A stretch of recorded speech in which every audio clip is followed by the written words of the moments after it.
අයිබෝන් සියලුම දෙනාට. ඉංජිනේරු තාක්ෂණවේදයේ විෂය ප්‍රායෝගික සහ න්‍යායාත්මක දැනුම ඔබ වෙත අරගෙන එන වීඩියෝ මාලාවේ තවත් වැදගත් වීඩියෝ එකක් සමගින් අද අපි ඔබ හමු වුණා. විශේෂයෙන් ඔබ දන්නවා මේ දක්වා අපිත් එක්ක රැඳී සිටියා නම් ඉංජිනේරු තාක්ෂණවේදයේ ඉලෙක්ට්‍රොනික ශාස්ත්‍රයේ වැදගත්ම න්‍යායාත්මක හා ප්‍රායෝගික වශයෙන් වැදගත්ම පාඩමක් සම්බන්ධයෙන් අපි කතා කර ඉන්නේ ට්‍රාන්සිස්ටර් සම්බන්ධයෙන්. එතකොට පසුගිය වීඩියෝ එකේ අපි කතා කළා ट्रांसिस्टर භාවිතයේදී ट्रांसिस्टर වින්‍යාස සම්බන්ධයෙන් ප්‍රධාන ट्रांसिस्टर වින්‍යාස තුන NPN සහ PNP ट्रांसिस्टर වලට අදාළව මේ වින්‍යාස පරිපථ කොහොමද සකස් වෙන්නේ ඊට පස්සේ ඒ වින්‍යාසයේ තියෙන සුවිශේෂී ලක්ෂණ මොනවද කියන එක. ඉතින් අද අපි ඒක තවත් ඉදිරි පියවරක් වශයෙන් ඉතාම වැදගත් කොටසක් කතා කරන්න බලාපොරොත්තු වෙනවා මේ ट्रांसिस्टर වල වැදගත්ම न्यायात्मक කොටස සම්බන්ධයෙන් ट्रांसिस्टर लाक्षणिक वक्र संबंध. එතකොට ट्रांसिस्टर වල लाक्षणिक वक्र ප්‍රධාන වශයෙන් लाक्षणिक वक्र තුනක් ඇඳෙනවා. එකක් ප්‍රධාන लाक्षणिक वक्रය, අනික පරිවර්තීය लाक्षणिक वक्रය සහ ප්‍රතිදාන लाक्षणिक वक्रය. එතකොට ट्रांसिस्टरයේ බේස් එමිටර් වෝල්ටේජතාව ඊට පස්සේ කලෙක්ටර් එමිටර් වෝල්ටේජතාව ඒගොල්ලෝ නියතව කියලා සමහරවිට ඒගොල්ලෝ විනාශ කරලා පාදම ධාරාව සහ සංග්‍රාහක ධාරාවේ හැසිරීම මේ වගේ දේවල් අනුව තමයි මේ වක්‍ර නිර්මාණය වෙන්නේ. ඉතින් අපි බලමු ඒ එක් එක් වක්‍රය කොහොමද අපි නිර්මාණය කරගන්නේ? ඒකට අදාළ පරිපථය කොහොමද? එතනදී අපි සලකා බලන වක්‍රය අඳින සලකා බලන සාධක මොනවද? ඊට පස්සේ මේ වක්‍රය ඇසුරින් අපිට දැක්විය හැකි තොරතුරු මොනවද කියලා.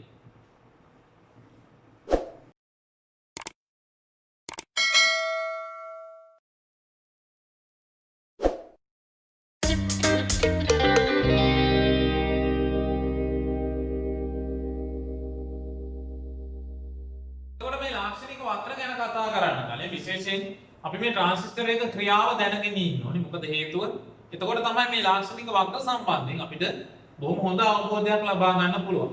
ප්‍රධාන වශයෙන් අපි මුල ट्रांसिस्टर සැකස්ම කතා කරන්නේ. දැන් මේ ट्रांसिस्टर එක සංකේතයක් ඇසුරින් මම විස්තර කරන්නම්. එතකොට බේස් එමීටර් අතර වෝල්ටේජතාව අපි ගන්නවා VBE කියලා. බේස් එමීටර් වෝල්ටේජ් කියන එක. ඊට පස්සේ බේස් කලෙක්ටර් එමීටර් අතර වෝල්ටේජතාව අපි ගන්නවා VCE කියලා. එතකොට විශේෂත්වය තමයි දැන් ट्रांसिस्टर එක මෙන්න මේ කලෙක්ටරයේ සිට එමීටරේ දක්වා තමයි හැම වෙලේම ප්‍රධාන ධාරාව ගණන පාත් එක තියෙන්නේ. එතකොට ওই ප්‍රධාන වැඩි ධාරාව ගණන පාත් එකේ ධාරාව ගණන්න නම් අනිවාර්යෙන් අපි කියුවා මොකද්ද වෙන්න ඕනි? මෙන්න මේ බේස් එකට. බේස් එමීටර සංදේ පෙරනැමුණු කළා අඩු වෝල්ටේජතාවකින් එයාගේ ධාරාවක් සුළු ධාරාවක් ගණන්න සලස්වන්න. එතකොට අපිට පේනවා මෙන්න මේ ප්‍රධාන මාර්ගයේ ධාරාව ගැලීමේ හෝ නොගැලීමේ දොරටුව කවුද? බේස් එක. එතකොට ඔක තාත් ඔයගොල්ලන්ට විස්තර කරගත්තා කි බොහොම නිරවුල මෙන්න මේ රූප සටහනට ආවොත් දැන් මේ රූප සටහනේ ඔයගොල්ලන්ට පේනවා මම මේ ප්‍රධාන වේ එකක් ඇඳලා තියෙනවා ප්‍රධාන මාර්ගයක් ඇඳලා තියෙනවා ප්‍රධාන මාර්ගය තමයි කවුද? කලෙක්ටරයේ සිට එමීටරේ දක්වා යන මාර්ගය. එතකොට මේ ප්‍රධාන මාර්ගයේ ධාරාව දැන් ඔයගොල්ලන්ට පේනවා මෙන්න මෙතන මේ IB කියලා ගේට් එකක් දාලා තියෙනවා. IB කියලා කපාටයක් දාලා තියෙනවා කපාටේ වැහිලා තියෙනවා. පැහැදිලි නේද? එතකොට මේ IC ගලන්න නම් IE දක්වා මොකද වෙන්න ඕනි? මෙතන කපාටේ ගේට් එක ඇරෙන්න ඕනේ. පැහැදිලි? එතකොට මේ ගේට් එක ඇරලා නැති තාක්කල් IC ගලන්න විදිහක් නැහැ. එතකොට අපි ගල්ලා තියෙන්නේ මොකද්ද? මෙන්න මේ IC වලින් සුළු කොටසක් අරගෙන කාටද දීලා තියෙන්නේ? IB කියන ගේට් එකට දීලා තියෙනවා. පාදන් ධාරාව කියන ගේට් එකට දීලා තියෙනවා. එතකොට අපිට මේ IC ධාරාව ප්‍රධාන මාර්ගයේ ධාරාව ගණන්න නම් අනිවාර්යයෙන් මොකද කරන්න? අර ගේට් එක පොඩ අරින්න ඕනේ. ඔන්න ඔය වැඩේ තමයි ඇත්තටම අපි කරන්නේ මොකද්ද? මෙන්න මේ පාදමට IB කියන ගේට් එකට අපි ධාරාවක් දීලා මොකද කරන්නේ? මේ ගේට්ුවේ අර කපාටේ අපි ටික මොකද කරන්නේ? මේ වැහිලා තියෙන දොරටුව ටික එළියට ගන්නවා. එතකොට ඔයගලන්ට පේනවා මෙන්න මේ ප්‍රධාන මාර්ගයේ මොකද වෙන්නේ? ප්‍රධාන මාර්ගයේ ටික විවර වෙනවා. එතකොට ගේට්ුව උඩරිම ඇරුණාම මොකද? ගේට්ුව මෙන්න මේ සීමාවට ඇරිච්ච ගමන් යන්න පුළුවන් උඩරිම ධාරාව යනවා. ඊට පස්සේ ගේට්ුව එතනින් මෙහාට කොච්චර ඇරියත් මොකද වෙන්නේ? උදාහරණයක් අපි ගන්නකො දැන් මම මේකෙන් පෙන්නනවා. දැන් මෙන්න මේ ගේට්ුව මෙන්න මෙතනට එනකන් ඇරුණා කියන්නකො මෙන්න මේ අවසාන සීමාව දක්වා. ඊට පස්සේ ගේට්ුව තව මෙහෙට ඇරියත් ඊට වඩා ධාරාවක් යන්න පුළුවන්. ඊට වඩා වැඩි ධාරාවක් යන්න බෑ. එතකොට ඔයගලන්ට පැහැදිලි IB කිසියම් සීමාවක අපි වැඩි කරගෙන යනකොට මොකද වෙන්නේ? අර ගේට්ටුව උඩරිම ඇරෙනවා. ඊට පස්සේ මොකද වෙන්නේ? අර ගේට්ටුව ඊට වඩා තවත් ඇරියක් මොකද වෙන්නේ? යන්න පුළුවන් IC ධාරාව මොකද වෙන්නේ? සීමා වෙන්නේ. පැහැදිලි නේද? ඔන්න ඔය ටික තේරුම් ගත්තොත් ට්‍රාන්සිස්ටර් ගැන ඔයගලන්ට තේරුම් ගන්න බොහොම පහසුයි. මේ ලාක්ෂණික වක්‍ර ගැන තේරුම් ගන්න බොහොම පහසුයි. එතකොට අනිවාර්යෙන් ඔයගලන්ට පේනවා මෙන්න මේ IC IE කියන ප්‍රධාන මාර්ගයේ ධාරාව ගලන්න IB වල සුළු ධාරාවක් ගැලිය යුතුමයි. මේ සුළු ධාරාව ගැලුවොත් තමයි මොකද වෙන්නේ? මෙන්න මේ මාර්ගයේ ධාරාව ගලන්න ට්‍රාන්සිස්ටරයේ ක්‍රියාකාරී තත්ත්වයටපත් වෙනවා. හරි නේද? එතකොට අපි බලමු. ඉන්න දැන් ඔයගලන්ට පැහැදිලි බේස් එමීටර් වෝල්ටේජ් එක ඊට පස්සේ කලෙක්ටර් එමීටර් වෝල්ටේජ් එක කියන්නේ මොකක්ද? ඊට පස්සේ මේකේ ක්‍රියාකාරීත්වය මොකක්ද කියන එක. ඊට පස්සේ අපි බලමු ලාක්ෂණික වක්‍ර කොහොමද අපිට ඉගෙන ගන්න තියෙන්නේ කියලා. එතකොට මේ ලාක්ෂණික වක්‍රවල මුලින්ම අපි කතා කරන්න යනවා ප්‍රධාන ලාක්ෂණික වක්‍රය. ප්‍රධාන ලාක්ෂණික වක්‍රය. එතකොට ප්‍රධාන ලාක්ෂණික වක්‍රයේ පරිපථ සටහන. දැන් ඔයගලන්ට බලවහම පේනවා මේ පරිපථ සටහන මේ ප්‍රධාන ලාක්ෂණික වක්‍රයේ අඳින්න අවශ්‍ය සාධක ටික ගන්න පරිපථ සටහන. එතකොට මේක බලවහම ඔයගලන්ට පේනවා සැපයමන් දීලා තියෙනවා VCC කියලා. මේ VCC එකෙන් පාත් එකක් අරගෙන ඒක අරහා R2 කියලා ප්‍රතිරෝධකයක් දාලා VR1 කියලා විචල්්‍ය ප්‍රතිරෝධකයක් දාලා පාදමට අවශ්‍ය ධාරාව ලබා දීලා තියෙනවා. පාදමට අවශ්‍ය ධාරාව ලබා දීමට අමතරව මෙතන මේ විචල්්‍ය ප්‍රතිරෝධකයේ මගින් පාදම සහ විමෝචකාත්‍රයක සම්බන්ධ කරලා තියෙනවා. ඔයගලන්ට පේනවා මෙතන වෝල්ට් මීටරය. එතකොට බේස් එමීටර් වෝල්ටේජ් එක තමයි මෙතන බලලා තියෙන්නේ. VBE බලලා තියෙනවා. එතකොට IB ධාරාව බලන්න පාදන ධාරාව බලන්න මෙතන මීටරයක් තියෙනවා. බේස් එමීටර් වෝල්ටේජ් එක බලන්න වෝල්ට් මීටරයක් තියෙනවා. මේ VR1 කියන විචාල ප්‍රතිරෝධකයෙන් එතකොට මෙන්න මේ පාදකට ලැබෙන වෝල්ටීයතාව VBE වෝල්ටීයතාව වෙනස් කරලා තියෙනවා. ඊට පස්සේ මේ පැත්තට ගත්තොත් මේ සංග්‍රහකාරකය R1 සහ R2 VR2 කියන විචාල ප්‍රතිරෝධකයක් සහ ස්ථිර ප්‍රතිරෝධකයක් ශ්‍රේණිගත කරලා මෙන්න මෙතනට මේ කලෙක්ටර් එමීටර් වෝල්ටේජ්. එතකොට මෙතන වෝල්ටේජ් එක අපි කිව්වා අර කලින් බෝඩ් එකේ විස්තර කරපු එකේ VCE කියන කලෙක්ටර් එමීටර් වෝල්ටේජ් එක නියතව තියාගෙන ඉන්නේ. එතකොට මේ ප්‍රධාන ලාක්ෂණික වක්‍රය ඇඳෙන්නේ හැම වෙලේම මේ VCE යගේ කලෙක්ටර් එමීටර් වෝල්ටේජ් යගේ නියතව තියාගෙන ඊට සාපේක්ෂව වෙනස් කරනවා කවුද? VBE යගේ බේස් එමීටර් වෝල්ටේජ් එක වෙනස් කරලා බලනවා. ඒ වෙනස් වීමට අනුරූපව IB කොහොමද හැසිරෙන්නේ කියලා. ආදම් ධාරාව කොහොමද හැසිරෙන්නේ කියලා. එහෙනම් ඔයගොල්ලන්ට පැහැදිලි දැන් මේ ප්‍රස්ථාරයේ තියෙන අක්ෂ දෙක නම් වෙන්නේ කොහොමද? බේස් එමීටර් වෝල්ටේජ් එක එක අක්ෂයක් විදිහට එනවා. අනිත් අක්ෂය IB කියන පාදම් ධාරාව එනවා. එතකොට අපි දන්නවා දැන් මෙතන මෙන්න මේ බේස් එමීටර් සංදිය ගත්තොත් මේ බේස් එමීටර් සංදිය ගත්තොත් අපි දන්නවා දේහලීය වෝල්ටීයතාව ඉක්මවා යන වෝල්ටීයතාවක් ලැබුණොත් තමයි මොකද වෙන්නේ? සංදිය පෙර නැඹුරු වෙන්නේ. එතකොට මේක ට්‍රාන්සිස්ටර් එක සිලිකන් නම් දේහලීය වෝල්ටීයතාව අනිවාර්යෙන් 0.6ක්. එතකොට දේහලීය වෝල්ටීයතාව ඉක්මවා යන නම් 0.6ට වඩා වැඩි වෝල්ටීයතාවක් ලැබෙන්න ඕනේ. එතකොට තමයි මොකද වෙන්නේ? මෙන්න මේ ඇමීටරේ ධාරාවක් සටහන් වෙන්නේ. IB ගැලීමක් සටහන් වෙන්නේ. එතකම සටහන් වෙන්නේ නැහැ. මොකද හේතුව? එතකම මෙන්න මේ බේස් එමීටර සංදිය පෙර නැඹුරු වෙලා නැහැ. එතකොට එහෙම පෙර නැඹුරු වුණාම දේහලීය වෝල්ටීයතාව ඉක්මවා යන වෝල්ටීයතාවක් ලැබිච්ච ගමන් ඊට පස්සේ මොකද වෙන්නේ? ධාරාව ක්‍රමිකව උපරිමාකයේ දක්වා ගලන්න ගන්නවා. ඒක ඔයගලන්ට පැහැදිලි. ඊළඟ එතකොට අපි බලමු ප්‍රස්ථාරය. මේකට අදාළ ප්‍රස්ථාරය. දැන් ඔන්න ඔයගලන්ට පේනවා ප්‍රස්ථාරය අක්ෂ නම් කරලා තියෙනවා. අනිවාර්යෙන් ඔය පුතේ වැදගත්ම දෙයක්. විභාගයේදී ඔබ ප්‍රස්ථාරයක් අඳිනවා නම් අක්ෂ නිවැරදිව නම් කරන්න. මොකද හේතුව සමහර වෙලාවට ඔබ ප්‍රස්ථාරයේ 100ක් නිවැරදිව අඳලා අක්ෂ නම් කරලා. එතකොට ඔබට උපරිම ලකුණු උපයා ගන්න ලැබෙන්නේ නැහැ. මොකද අක්ෂ නම් කිරීමට අනිවාර්යෙන් ලකුණු තියෙනවා. ඒක නිසා ඒක විශේෂයෙන් මතකයේ තියාගන්න. එතකොට මේකේ අක්ෂ දෙක නම් වෙන්නේ බේස් එමීටර් වෝල්ටේජ් එකට අනුරූපව පාදම් ධාරාවේ හැසිරීමයි අපි අඳින්නේ. එතකොට මම කියුවා දැන් මෙතන බේස් එමීටර් වෝල්ටේජ් එක. එතකොට මේකේ පාදම් ධාරාව ගලන්න ගන්න හැම වෙලේම අර දේහලීය වෝල්ටීයතාව එහෙම නැත්නම් අපි කියුවා අභ්‍යන්තර විභව බාධකේ ඉක්මවා ගියාට පස්සේ එතකන් ධාරාවක් ගලන්නේ නැහැ. ඒක තමයි මෙන්න මෙතනින් නම් කරලා තියෙන්නේ. එතකොට මේ VB කියන්නේ විභව බාධකය එහෙම නැත්නම් දේහලීය වෝල්ටීයතාව. එතකොට මේක සිලිකන් ඩයෝඩයක් නම් 0.6 දක්වා මේ විදිහට ධාරාවක් ගලන්නේ නැහැ. 0.6 ඉක්මවා ගිය ගමන් මොකද වෙන්නේ? ධාරාව ගලනවා. IB ගලන්න ගන්න. ඒක පැහැදිලි. ජර්මේනියම් එකක් නම් 0.2 දක්වා ධාරාවක් ගලන්නේ නැහැ. 0.2 ඉක්මවා ගිය ගමන් මොකද වෙන්නේ? IB ධාරාව ගලන්න පටන් ගන්නවා. එහෙනම් ඔන්න ඔයගලන්ට දැන් හොඳින් පැහැදිලි මේ ප්‍රධාන ලාක්ෂණික වක්‍රය කොහොමද අපි අඳගන්නේ මොන සාධකද සලකා බලන්න කියන එක.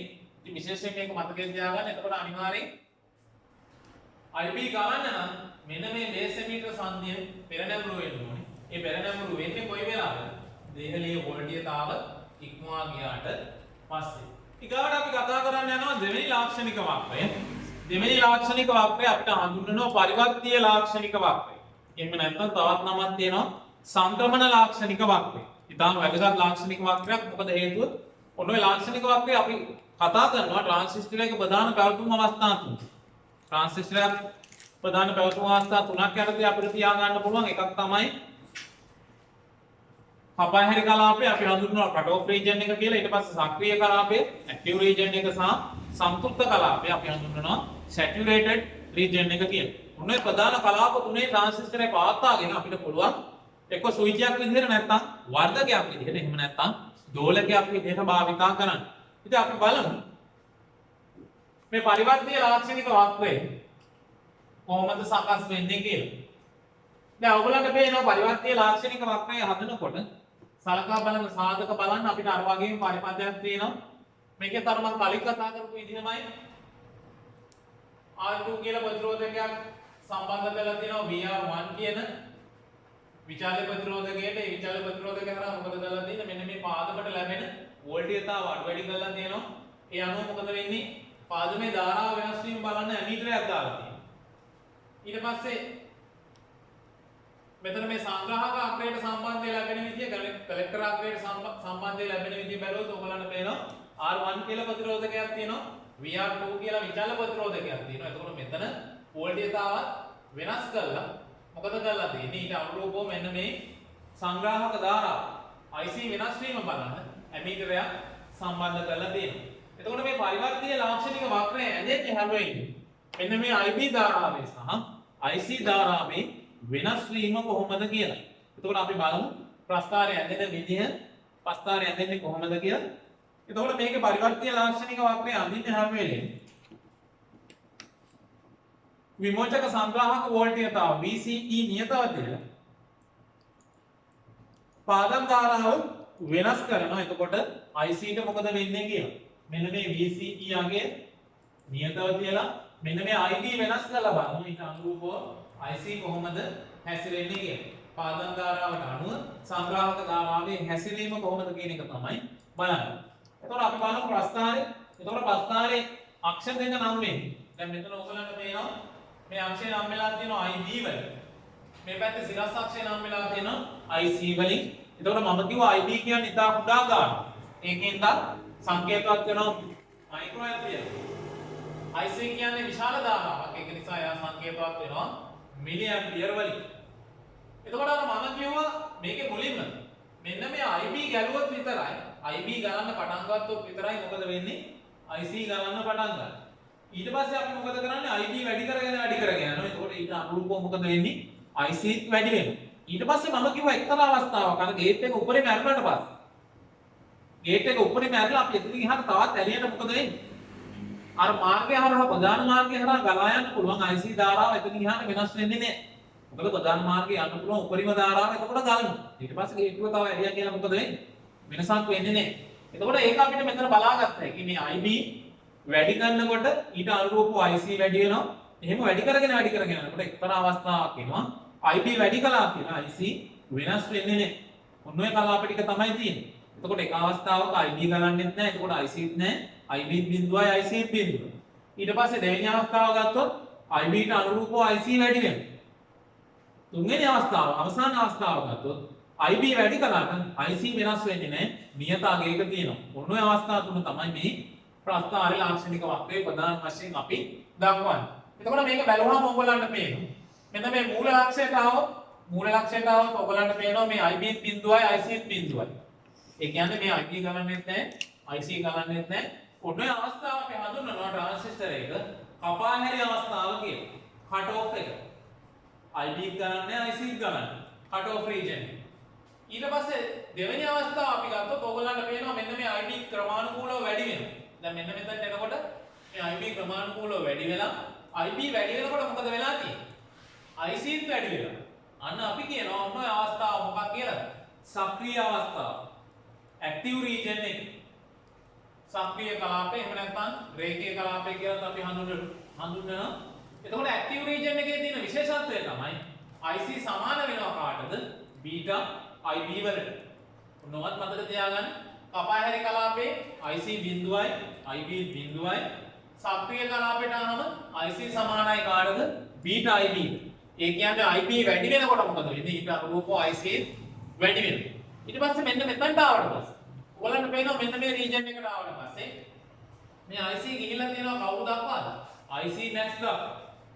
ඊට පස්සේ පාදම් ධාරාව වැඩි කළා. දැන් මෙහෙට පාදම් ධාරාව වැඩි වුණාට මොකද වෙන්නේ?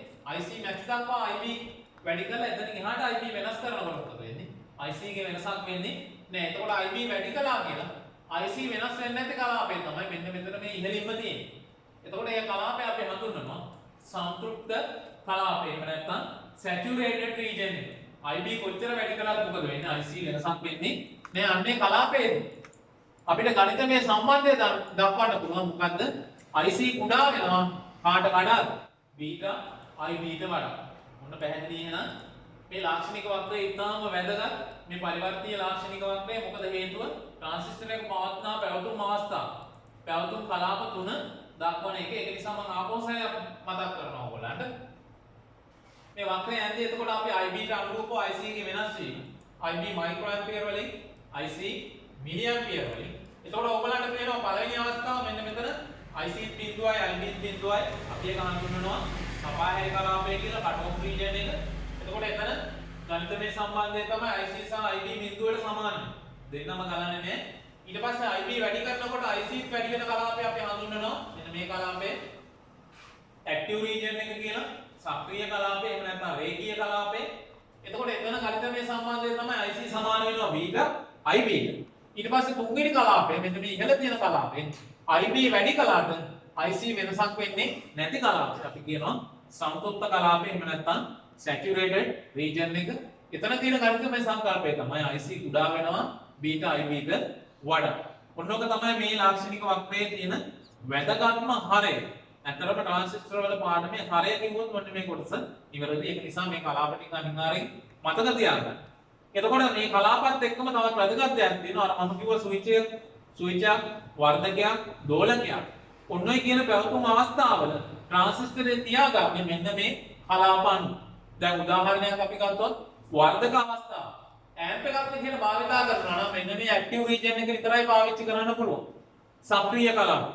සක්‍රීය කලාපය තුන අනිවාර්යෙන් ට්‍රාන්සිස්ටරේ තියන්න ඕනි ඇම්ප් එකක් විදිහට. වර්ධකයක් විදිහට පාවිච්චි වෙනවා. ස්විචයක් විදිහට පාවිච්චි වෙනවා නම් ස්විචයක් විදිහට පාවිච්චි වෙන්නේ මෙන්න මේ කට් ඔෆ් රීජන් එකයි සැචුරේටඩ් රීජන් එකයි. ස්විචේ ඕෆ් අවස්ථාව අපි කියනවා කට් ඔෆ් එක කියලා. ස්විචේ ඔන් අවස්ථාව අපි කියනවා සැචුරේටඩ් රීජන් එක කියලා. ඊට පස්සේ දෝලකයක් විදිහට යනකොට ගොඩක් වෙලාවට මේ මෙන්න මේ කලාප තුනම ගොඩක් වෙලාවට පාවිච්චි වෙනවා. දෝලකයකදී ගොඩක් වෙලාවට අර දෝලකේ දෝලනය ලබා ගන්න ගොඩක් වෙලාවට කට් ඔෆ් එකට එනවා සැචුරේටඩ් එකට යනවා. සමහර වෙලාවට ඒ අතර සීමාව ඇක්ටිව් රීජන් එකක් පාවිච්චි වෙනවා. එහෙනම් පැහැදිලි ට්‍රාන්සිස්ටරයේ ස්විචයක් දෝලකයක් වර්ධකයක් විදිහට පවත්වා ගන්නත් මෙන්න මේ කලාප ටික ඉතාම වැදගත්. ඒ කියන්නේ බොහොම වැදගත් ලාක්ෂණික වක්‍රයක් තමයි කවුද? පරිවර්තීය ලාක්ෂණික වක්‍රය. ඊගොඩ අපි කතා කළොත් මේ තුන්වෙනි ලාක්ෂණික වක්‍රය ගැන ප්‍රතිදාන ලාක්ෂණික වක්‍රය. ට්‍රාන්සිස්ටරයේ අර ක්‍රියාකාරී පැවතුම් අවස්ථා කියන්න පුළුවන් අවස්ථා ටික ඊට අමතරව විශාල තොරතුරු සංඛ්‍යාවක් මේ ප්‍රතිදාන ලාක්ෂණික වක්‍රය මගින් ලබා ගන්න පුළුවන්. විශේෂයෙන් නිවාත ලක්ෂය පිළිටෙයි මේ කියන්නේ ට්‍රාන්සිස්ටරේ වර්ධකයක් විදිහට භාවිතා කරනවා නම් Q පොයින්ට් එක කොහෙද තියන්නේ? ඒ සියලුම දේවල් සරල ධාරා බැර රේඛාව DC load line එක කියලා අපි හඳුන්වනවා. සරල ධාරා බැර රේඛාවන් ඇඳ ගන්න පුළුවන් අපිට. ඊට අමතරව ජව උත්සන්දන වක්‍රයන් දෙන්න පුළුවන් අපිට මේකේ. එතකොට මේ ප්‍රතිදාන ලාක්ෂණික වක්‍රයේ විශාල තොරතුරු ගණනාවක් දක්වන්න පුළුවන්. ප්‍රතිදාන ලාක්ෂණික වක්‍රය ඇඳෙන්නේ පාදම් ධාරාව නියතාගයක තියලා. පාදම් ධාරාව නියතාගයක තියලා කලෙක්ටර් එමිටර් වෝල්ටේජය VCE යගේ බිඳුවේ සිට නිශ්චිත අගයන්ට වෙනස් කරනවා. බිඳුවේ සිට කිසියම් නිශ්චිත අගයන් කීපයකට වෙනස් කර බලනවා. ඊට අනුරූපව IC ධාරාව සංග්‍රාහක ධාරාවේ විචලනය කොහොමද කියලා. අන්නේ අනුව තමයි අපි මේ කතා කරන්න යන ප්‍රතිදාන ලාක්ෂණික වක්‍රය අඳගන්න. එතකොට අපි බලමු පරිපථයට අදාළ ප්‍රතිදාන ලාක්ෂණික වක්‍රයට අදාළ පරිපථය. ඔන්න දැන් ඔයගලන්ට පේනවා. අර කලින් පරිපථයෙන් තමයි තව ටිකක් වෙනස් කරලා තියෙන්නේ. VCC කියන සප්ලයි එක අරගෙන තියෙනවා. ඊට පස්සේ අර වගේම R2 කියන ප්‍රතිරෝධකයක් හරහා ශ්‍රේණිගත වෙලා තියෙනවා VR1 කියන විචල්්‍ය ප්‍රතිරෝධකයකට. එතකොට මේ විචල්්‍ය ප්‍රතිරෝධකය මගින් මෙන්න මේ පාදමට අවශ්‍ය ධාරාව වෝල්ටේජතාව නියතව ලබා දීලා තියෙනවා. එතකොට පාදම් ධාරාව මෙන්න මේ ඇමීටරේ මගින් බලාගෙන තියෙනවා. IB ධාරාව මේ පළවෙනි ඇමීටරේ මගින්. එතකොට මේ IB නියතව තියලා ඊට අනුරූපව මොකද කරලා තියෙන්නේ? මෙන්න මේ IC ධාරාව විචලනයයි බලන්න යන්නේ. එතකොට IC ධාරාව විචලනය බලන්න මොකද කරලා තියෙන්නේ? R1 කියන ස්ථිර ප්‍රතිරෝධකයට VR2 කියලා විචල්්‍ය ප්‍රතිරෝධකයක් ශ්‍රේණිගත කරලා තියෙනවා. එතකොට ක්‍රියාවලිය තමයි මෙන්න මේ IB නියතව තියෙද්දි මෙන්න මේ VR2 වෙනස් කරලා විචල්්‍ය ප්‍රතිරෝධකය වෙනස් කරලා නිශ්චිතාගයන් බිඳුවේ සිට නිශ්චිතාගයන් දක්වා කලෙක්ටර් එමීටර් වෝල්ටේජ් එක වෙනස් කර බලනවා. ඊට අනුරූපව සංග්‍රාහක ධාරාවේ හැසිරීම IC ගේ හැසිරීම කොහොමද කියන්නේ. එතකොට අපි බලමු එහෙනම් මේක ප්‍රස්තාරේ දැන් ඔයගොල්ලන්ට පේනවා අර අපි කලින් කතා කරපු ප්‍රස්තාර වලට වඩා ගොඩක් සංකීර්ණත්වයක් වගේ පේනවා. හැබැයි මේක බොහොම සරල කරගන්න පුළුවන් ඕගොල්ලන්ට මම විස්තර කරනකොට. එතකොට මේකේ ලක්ෂණ නම් කරලා තියෙනවා ඔයගොල්ලන්ට පේනවා මේ සිරස් අක්ෂය IC සංග්‍රාහක ධාරාව මිලි ඇම්පියර් වලින් තිරස් අක්ෂය කලෙක්ටර් එමීටර් වෝල්ටේජ් වලින් VCE. එතකොට VCE වෙනස් වෙනකොට නිශ්චිතාංකයන්ගෙන් ඊට අනුරූපව IC ගේ හැසිරීම තමයි මේක අපි දක්වන්නේ. විශේෂත්වය තමයි මේ මොහොතේ IB නියතයි. පාදම් ධාරාව නියතව තියෙන්නේ. එතකොට පළවෙනි අවස්ථාව අපි ගත්තොත් මෙන්න මේක VCE සමානයි මේ කලෙක්ටර් වෝල්ටේජතාව. කලෙක්ටර් එමීටර් වෝල්ටේජතාව සමානයි. මෙන්න මෙතන ඔයගොල්ලන්ට පේනවා VCE සමානයි VCC. මෙන්න මෙතන ධාරාවක් ගණන් නැතිකොට කලෙක්ටරේ සහ එමීටරේ අතර ධාරාවක් ගණන් නැති මොහොත අපි කියනවා ප්‍රතිරෝධයේ උපරිම අවස්ථාව. අන්නේ මොහොතේ මේ සප්ලයි වෝල්ටේජ් එක සමාන වෙනවා කාටද? Collector emitter වෝල්ටේජතාව. එතකොට මේ කලෙක්ටර් එමීටර් අතර ධාරාවක් ගණන්නේ නැහැ කියන්නේ ට්‍රාන්සිස්ටරේ උන් වෙලා නැහැ. සක්‍රිය තත්ත්වයටපත් වෙලා නැහැ. එහෙනම් අපි හඳුන්වනවා අන්නේ අවස්ථාව මොන අවස්ථාව? කට් ඔෆ් අවස්ථාව. කට් ඔෆ් රීජන් එක. දැන් ඔයගලන්ට පේනවා මෙන්න මේ පල්ලෙහාම ආවේ. VCE සමානයි VCC. සප්ලයි වෝල්ටේජ් එකේ අගයටම කලෙක්ටර් එමීටර් වෝල්ටේජ් එක සමාන වෙලා තියෙනවා. ඒ මොහොත අපි හඳුන්වනවා ට්‍රාන්සිස්ටරේ කට් ඔෆ් එක. කට් ඔෆ් එකේදී IC මොකද වෙන්නේ? IC ගණන්නේ නැහැ. පැහැදිලි නේද? ඒකෙන්ද මෙන්න මෙතන දක්වලා තියෙනවා IC සමානයි බිඳුවයි. IC සමානයි බිඳුව වෙනකොට VCE සමාන වෙනවා කාටද? VCC. එතකොට මෙන්න මේ මොහොත අපි මේ IC බිඳුව මෙතනට තරන් තියෙනවා. මොකද අපිට මෙන්න මේ රීජන් එක දක්වන්න ඕනේ. චූටි ලේයර් එකක් විදිහට මේ රීජන් එක දක්වන්න ඕනේ ඉඳලා මෙතනත් බිඳුව මෙතනත් බිඳුව. එතකොට අන්නේ මොහොත අපි හඳුන්වනවා මොකක් කියලාද? කට් ඔෆ් රීජන් එක. කපා හැරි අවස්ථාව. කපා හැරි අවස්ථාවේ VCC සමානයි VCE IC බිඳුවයි. ඔන්න කට් ඔෆ් රීජන් එක. ඊට පස්සේ ක්‍රමානුකූලව මොකද කරලා තියෙන්නේ? මේ IB වෙනස් කරලා ගිහිල්ලා තියෙනවා. Milliampere 20, milliampere 40, milliampere 60, milliampere 80, milliampere 100, milliampere 120. IB ට අනුරූපව කොහොමද IC වෙනස් වෙන්නේ කියලා. එතකොට බලන්න VCE වෙනස් කර ඇවිල්ලා තියෙනවා. එතකොට IB ඊට අනුරූපව වෙනස් කරගෙන ඇවිල්ලා තියෙනවා. එතකොට අපි බලමු මේකේ හැසිරීම කොහොමද කියලා. එතකොට මේ ලාක්ෂණික වක්‍රය අපි විස්තර කරගමු. එතකොට මෙන්න මේ පොයින්ට් එක ගත්තොත් මෙතන IB බිඳුවයි IB බිඳුව වෙනකොට IC බිඳුවයි. අන්නේ මොකද මම කලිනුත් හඳුන්වනවා කලෙක්ටර් එමීටර් වෝල්ටේජතාව සප්ලයි වෝල්ටේජ් එකට සමාන වෙනවා. ඔන්න එක පොයින්ට් එකක්. එතකොට IC බිඳුවයි IB බිඳුවයි අන්නේ රීජන් එක අපි හඳුන්වනවා කට් ඔෆ් රීජන් එක කියලා. ඊට පස්සේ බලන්න IB ක්‍රමානුකූලව වැඩි කරගෙන ගිහිල්ලා තියෙනවා micro ampere 20 micro ampere 40 micro ampere 60 micro ampere 80 micro ampere 100 micro ampere 100 20 ඒ විදිහට IB වැඩි කරගෙන ගිහින් තියෙනවා. VCE මොකද කරලා තියෙන්නේ? කලෙක්ටර් එමීටර් වෝල්ටේජ් එකක් ක්‍රමානුකූලව වැඩි කරගෙන ඇවිල්ලා තියෙනවා. එතකොට ඒ අවස්ථාවේ ඊට අනුරූපව IC ගේ හැසිරීම බලලා තියෙනවා. දැන් ඔයගලන්ට පේනවා IB මයික්‍රෝ ඇම්පියර් 20ක් වෙනකොට පළවෙනි අවස්ථාව ගත්තොත් මේ IC මිලි ඇම්පියර් මේ පැත්තෙන් ගත්තොත් 15කට විතර කිට්ටු වගේ ගලාගෙන ගිහිලා තියෙනවා. එතකොට ක්‍රමානුකූලව VCE වැඩි වෙනකොට IB මයික්‍රෝඇම්පියර් 40 දී ඔයගලන්ට පේනවා ඊට අනුරූපව IC වැඩි වෙලා 60 දී වැඩි වෙලා 80 දී වැඩි වෙලා 100 දී වැඩි වෙලා 120 දී තාපව වැඩි වෙලා. එතකොට මෙන්න මේ කලාපය අපි හඳුන්වනවා ඇක්ටිව් රීජන් එක කියලා. සක්‍රීය කලාපය. එතකොට මෙන්න මේ පල්ලෙහා කලාපය කට් ඔෆ් රීජන් එක, මෙන්න මේ මැද්දේ තියෙන කලාපය මේ නිල් පාටින් සේයා වෙලා තියෙන කලාපය අපි හඳුන්වනවා ඇක්ටිව් රීජන් එක. ඊට පස්සේ මෙන්න මේ සීමාව ගත්තොත් මෙන්න මෙතන ඔයගොල්ලන්ට පේනවා මේ මටු සීමාව. අන්නේ සීමාව අපි හඳුන්වනවා සැචුරේටඩ් රීජන් එක. සැචුරේටඩ් රීජන් එකේ තියෙන IB වැඩි වුණාට ඊට අනුරූපව IC වෙනස් නොවන කලාපය. එතකොට මෙයා පළවෙනි කලාපයේ කට් ඔෆ් එක, මෙයා දෙවෙනි කලාපයේ ඇක්ටිව් රීජන් එක, මෙන්න මෙයා තුන්වෙනි කලාපයේ සැචුරේටඩ් රීජන් එක. ඔක විශේෂයෙන් මතක් කරන්න කරුණක් තියෙනවා. ඉදිරියට අවශ්‍ය වේගයේ උපකාරක පොත්මාලාවක් අධ්‍යාපන ප්‍රකාශන දෙපාර්තමේන්තුව මගින් ප්‍රකාශ වුණා. ඒකේ ආදරණීය දුපතේ ඔබ බලන්න තියෙනවා දෝෂයක්. මෙන්න මේ වක්‍රය නම් කරලා තියෙන්නේ ඒකේ වැරදි.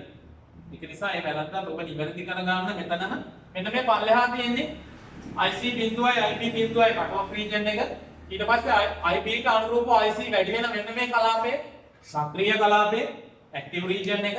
ඊට පස්සේ මෙන්න මේ කලාපය ගත්තොත් IB ට අනුව IC වැඩි වෙන්නේ නැති කලාපයේ කට් ඔෆ් රීජන් එක. කපා හැරි කලාපය. ඔන්න ඔය කලාප තුන අනිවාර්යෙන් ඔළුවේ තියාගන්න. ඊට පස්සේ අපි කරන්නේ මෙන්න මේ ප්‍රතිදාන ලාක්ෂණික වක්‍රයේ පොයින්ට් එකක් ගන්න. පළවෙනි පොයින්ට් එක මෙන්න මෙතන IB බිඳුවයි IC බිඳුවයි ඒ මොහොතේම VCE කලෙක්ටර් එමිටර් වෝල්ටේජ් එක සමාන වෙනවා සප්ලයි වෝල්ටේජ්. අන්නේ පොයින්ට් එක අපි ගන්නවා. ඊට පස්සේ මේ පැත්තෙන් පොයින්ට් එකක් ගන්නවා. මොකද IC උපරිම අවස්ථාව. IC උපරිමයි කියන්නේ මෙන්න මෙතනින් උපරිම ධාරාවක් ගලාගෙන කලෙක්ටර් එකලා එමිටරේට උපරිම ධාරාවක් යනවා කියන්නේ කලෙක්ටර් එමිටර් සංදේය ප්‍රතිරෝධය මොකද වෙන්නේ? ශූන්‍යයක් බවට පත් වෙනවා. ඒ මොහොතේ මොකද වෙන්නේ? කලෙක්ටර් එමිටර් වෝල්ටේජය ප්‍රතිරෝධයගේ ශූන්‍ය වෙනකොට වෝල්ටේජතාව නිකන් මොකද වෙන්නේ? බිඳුවට යනවා. එහෙනම් VCE සමානයි බිඳුවයි. මෙතන බලුවම ඔයගලන්ට පේනවා මේ IC max ආපු ගමන් කලෙක්ටර් එමිටර් වෝල්ටේජතාව බිඳුවට සමාන වෙනවා. උපරිම IC ධාරාව සමාන වෙනවා. සැපයුම් වෝල්ටේජතාව බෙදීම RC ප්‍රතිරෝධකය. සැපයුම් වෝල්ටේජතාව බෙදීම මෙන්න මේ ප්‍රතිරෝධකයේ අගය. එන්නේ පොයින්ට් එක අරගෙන. එතකොට මේ පැත්තෙන් එක පොයින්ට් එකක් අපි ගත්තා. මේ පැත්තෙන් අනිත් පොයින්ට් එක ගත්තා. ඒ පොයින්ට් එක යා කරන අපි සරල රේඛාවක් ගැහුවොත් මේ විදිහට මේ සරල රේඛාවක් ගැහුවොත් අපි අන්න ඒක හඳුන්වනවා කවුරු කියලාද? සරල ධාරා බැන රේඛාව. ට්‍රාන්සිස්ටර් එක DC ලෝඩ් ලයින් එක. ඔය DC ලෝඩ් ලයින් එක ඉතාම වැදගත් හේතුව තමයි මෙන්න මේ DC ලෝඩ් ලයින් එක අනුව අපිට කියන්න පුළුවන් ට්‍රාන්සිස්ටර් වර්ධක වර්ග. අපිට ඕගොල්ලන්ට එච්චර ගැඹුරටම මේ සිලබස් එකේ කතා කරන්න නැහැ. නැත්තම් ට්‍රාන්සිස්ටර් ඇම්ප් අවස්ථා. ඇම්ප් වල class A, class AB, class H, class C ඒ විදිහට ඇම්ප් වෙනස් වෙන්නේ මෙන්න මේ DC ලෝඩ් ලයින් එකේ. මෙන්න මේ Q පොයින්ට් එක. මේ නිවාත ලක්ෂණය කියලා අපි හඳුන්වනවා. ඔන්න ඔය Q පොයින්ට් එක පාත්තා ගන්නේ කොහෙද කියන එක මත. එතකොට මෙන්න මේ DC ලෝඩ් ලයින් එක ඉතාම වැදගත් මේ ප්‍රතිදාන ලාක්ෂණික වක්‍රය මත ඇඳෙන්නේ. ඊට අමතරව තවත් තොරතුරු කීපයක් තියෙනවා මේ සම්බන්ධයෙන් අපිට කතා කරන්න පුළුවන්. අපි බලමු ඒ තොරතුරු මොනවද කියලා. එතකොට මේ නිවාත ලක්ෂය ගැන කතා කරනකොට මේ නිවාත ලක්ෂය Q පොයින්ට් එක ඉතාම වැදගත් වෙනවා. මේ Q පොයින්ට් එක අපි නිර්මාණය කරගන්න. අපි කියනවා නියත IB ධාරාවක් ගන්න සැලසුවොත්. දැන් උදාහරණයක් විදිහට මෙන්න මෙතන IB මයික්‍රෝඇම්පියර් 60යි. එතකොට අන්නේ නියත IB ධාරාවක් ගණන සැලසුවාම අන්නේ මොහොතේ මේ IB ධාරාව මගින් සරල ධාරා බැර රේඛාව මෙන්න මේ ලෝඩ් ලයින් එක කැපෙන ස්ථානය තමයි අපි හඳුන්වන්නේ නිවාත ලක්ෂය කියලා. නියත IB ධාරාවක් ගන්න නියත IB ධාරාවක් සැලකුවාම අන්නේ IB ධාරාවට අනුරූපව මේ IB ධාරාව මගින් මේ සරල ධාරා බැර රේඛාව කැපෙන ස්ථානය තමයි මොකද්ද? නිවාත ලක්ෂය කියලා හඳුන්වන්නේ. එතකොට මේ නිවාත ලක්ෂය අපිට පුළුවන් දැන් වර්ධක අවස්ථාවක් ගත්තොත් ඕගලන්ට පේනවා මේ ලෝඩ් ලයින් එකේ අපිට යන්න පුළුවන් මෙන්න මෙතන ඉඳලා මෙන්න මෙතනට වෙනකම් මේ සීමාවේ ඕනෙම තැනක මේ නිවාත ලක්ෂය පිහිටවන්න පුළුවන්. පැහැදිලි නේද? එතකොට ඔය DC ලෝඩ් ලයින් එකේ මේ නිවාත ලක්ෂය තියෙන තැන අනුව දැන් උදාහරණයක් දැන් මේ හරි මැද්දනේ තියෙන්නේ. ඔයගලන්ට පේනවා DC ලෝඩ් ලයින් එකේ හරි මැද්ද තමයි දැන් Q පොයින්ට් එක පිහිටවලා. අපිට ඕන නම් පුළුවන් මේ Q පොයින්ට් එක මේ පල්ලෙහාට ගෙනියන්න. එහෙම නැත්නම් අපිට පුළුවන් මේ Q පොයින්ට් එක ඉහළට ගෙනියන්න. එතකොට ওই Q පොයින්ට් එක DC ලෝඩ් ලයින් එකේ පිහිටවන තැන අනුව අර මම කලිනුත් කිව්වා ඇම්ප් එකේ වර්ගය ක්ලාස් A amp එකක්ද ක්ලාස් B amp එකක්ද ක්ලාස් AB එකක්ද ක්ලාස් C එකක්ද ක්ලාස් H එකක්ද ඒ කියන විදිහට වෙනස් වෙන්නේ. එතකොට එහෙනම් ඔන්න පැහැදිලි Q point එකේ තියෙන වැදගත්කම නිවාත ලක්ෂයේ තියෙන වැදගත්කම.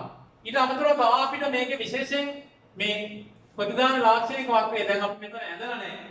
ඇඳේ නැතුවට අපිට ඒකක් දක්වන්න පුළුවන්. තවත් වැඩිදුර තොරතුරක් විදිහට මොකද විෂය නිර්දේශයේ කොටස නැතත් මම ඔයගොල්ලන්ට කියන්න මොකද හේතුව උසස් අධ්‍යාපනය සඳහා ඔබට ඉතාම වැදගත්.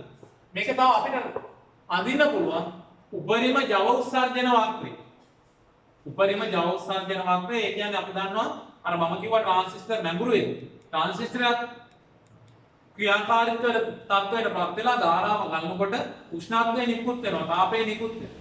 අන්න එහෙම තාපය නිකුත් වෙනකොට ට්‍රාන්සිස්ටරයට හානියක් නොවි දරන්න පුළුවන් උපරිම ජව ප්‍රමාණය අපි හඳුන්වනවා ට්‍රාන්සිස්ටරයේ උපරිම ජව ප්‍රමාණය කියලා. අන්නේ උපරිම ජව ප්‍රමාණය අනුව අපිට අඳින්න පුළුවන් උපරිම ජව උත්සර්ජන වක්‍රය.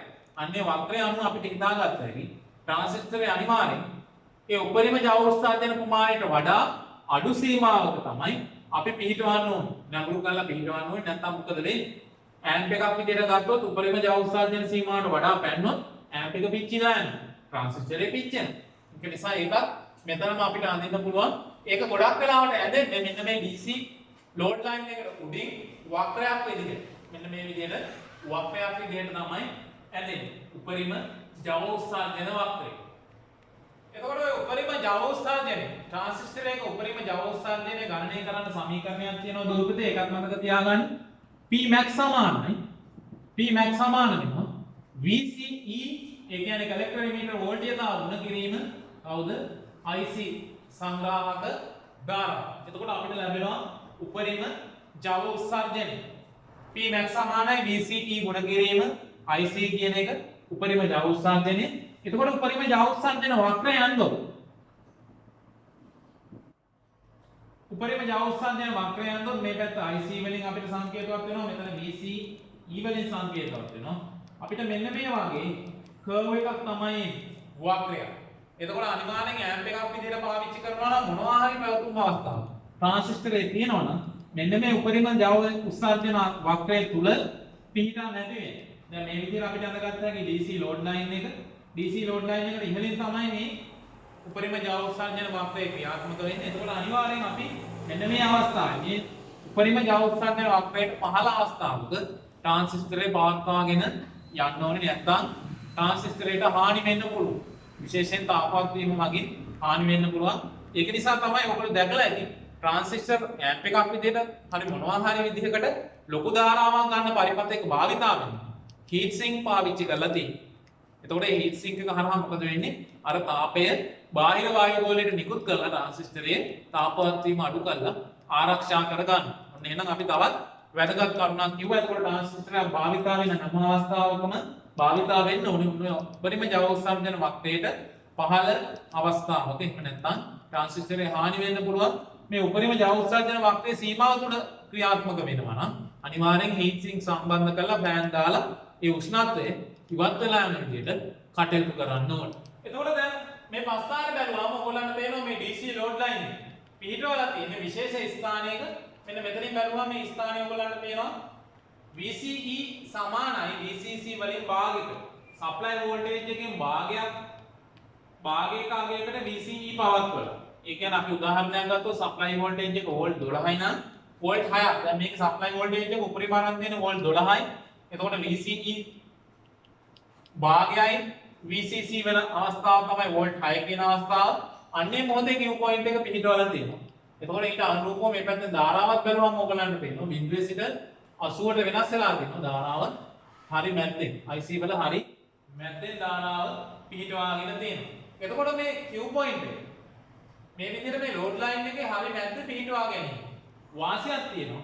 ඒ වාසිය තමයි amp එකක් විදිහට අපි පාවිච්චි කරා නම් ඒ amp එකේ මෙන්න මෙතනින් එන ප්‍රතිදාන අපි ප්‍රතිදානය යනදොත් අපිට ප්‍රතිදාන තරංගයේ ධන සහ ඍණාර්ධ දෙක කිසිම හානියක් නොවි ක්‍රොස් වීමකින් තොරව කැපී යාමකින් තොරව වර්ධනය කර ගන්න පුළුවන්. මොන අවස්ථාවෙදිද? හරියටම Q point එක DC load line එක මැද්දේ පිහිටවුවොත්. ඔය Q point එක ඊට වඩා වෙනස් තැන් වලට ගෙනිච්චොත් සමහර වෙලාවට අපිට ධනාර්ධය විතරක් වර්ධනය කර ගන්න ඕන නම් අපි කරන්නේ මොකද්ද? මේ Q point එක ගේනවා පල්ලෙහාට. එතකොට ධනාර්ධය විතරක් වැඩිපුර වර්ධනය කර ගන්න පුළුවන්. හැබැයි ඍණාර්ධය විතරක් වර්ධනය කරන්න ඕන නම් අපි මේ Q point එක ගෙනියනවා ඉහළට. එතකොට මොකද වෙන්නේ? ඍණාර්ධය විතරක් වැඩි දුර වර්ධනය කර ගන්න පුළුවන්. එහෙනම් ඔයගොල්ලන්ට පැහැදිලි මේ Q point එක අනුව මොකද වෙන්නේ? අපිට ප්‍රතිදානයේ විතර ගන්න පුළුවන් තරංගයේ ධනාර්ධය ඍණාර්ධය දෙකම වර්ධනය වෙනවද? එහෙම නැත්නම් ධනාර්ධය විතරක් එහෙම නැත්නම් ඍණාර්ධය විතරක් වර්ධනය වෙනවද කියන එක තීරණය කර ගන්න පුළුවන්. බොහෝ විට ස්ටීරියෝ ඇම්ප් එකක් නම් left right කියන side දෙකම වර්ධනය කරනවා නම් මේ Q point එක බොහෝ විට හරියටම මෙන්න මේ VCC වලින් භාගයක් පුරදි තමයි පිහිටවා ගන්න. එතකොට left right දෙකම කිසිම අඩුවකින් තොරව වර්ධනය කර ගන්න පුළුවන්. මොනෝ ඇම්ප් එකක් වුණොත් ගොඩක් වෙලාවට අපිට මේ Q point එක කොහොම ඉහළට ගෙනියන්න පුළුවන්. එහෙම නැත්නම් මේ පහළට අරගෙන එන්න පුළුවන්. එහෙමනම් ට්‍රාන්සිස්ටර් සම්බන්ධයෙන් මේ වීඩියෝ මාලාවේ අවසාන ඵලය තමයි අපි දැන් ළඟා වෙලා ඉන්නේ අවසාන ඵලයට.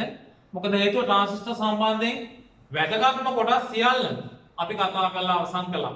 ट्रांसिस्टर සැකැස්ම ट्रांसिस्टर වල ඉතිහාසය ट्रांसिस्टर විකාශනය ट्रांसिस्टर නැඹුරු ක්‍රම PNP ट्रांसिस्टरයක් කොහොමද නැඹුරු කරන්නේ NPN ट्रांसिस्टरයක් කොහොමද නැඹුරු කරන්නේ එතකොට ट्रांसिस्टर නැඹුරු අපි කතා කළා ප්‍රධාන වශයෙන් ස්ථිර නැඹුරුව ස්වයං නැඹුරුව විභව බෙදුම් නැඹුරුව විමෝචක නැඹුරුව ඊට පස්සේ අපි කතා කළා ट्रांसिस्टर වින්‍යාස ගැන පොදු පාදම වින්‍යාසය පොදු සංග්‍රාහක වින්‍යාසය සහ පොදු විමෝචක වින්‍යාසය අවසාන වශයෙන් මේ වැදගත්ම කොටස අද අපි කතා කළා ट्रांसिस्टर लाक्षणिक वक्र संबंध මේ සියල්ල හරියටම ග්‍රහණය කරගත්තා නම් මම හිතන්නේ ඔබට ඉහළම දැනුමක් ट्रांसिस्टर සම්බන්ධයෙන් දැන් තියෙනවා. ඒක නිසා මම හිතන්නේ මේ දැනුම විශේෂයෙන් විභාගය සඳහා ඔබට ඉතාම වැදගත් වේ. විභාගයේ ලිඛිත පරීක්ෂණයට සහ ප්‍රායෝගික පරීක්ෂණයට ඉතාම වැදගත් වේ.